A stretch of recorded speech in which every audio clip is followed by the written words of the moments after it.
Hi, I'm Ben from 1 Mile at a Time, and today we're going to be talking about connections, stopovers, and open jaws, which are terms you might come into contact with when trying to book travel. Let's talk about how you can benefit from them.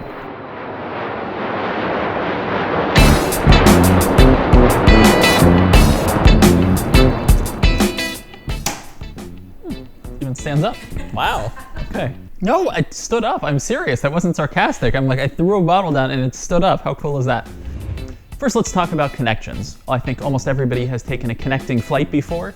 If you were to fly from Tampa to Los Angeles and you had a plane change in Denver, that is a connection. So typically on an itinerary, this would be a stopover of anywhere from 1 hour to several hours, and the primary purpose is just to change planes.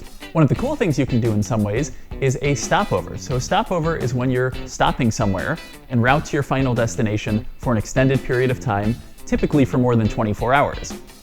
One of the cool things about redeeming miles is that a lot of mileage programs will let you do stopovers on award tickets when this often wouldn't be possible if you were paying for a ticket. To give an example, if you were redeeming Alaska Mileage Plan miles, they partner with Cathay Pacific, and you could fly New York to Hong Kong, and then you could have a stopover in Hong Kong for several days to see the city, and then a few days later you could continue to either Singapore or Sydney or Johannesburg, whatever your final destination is.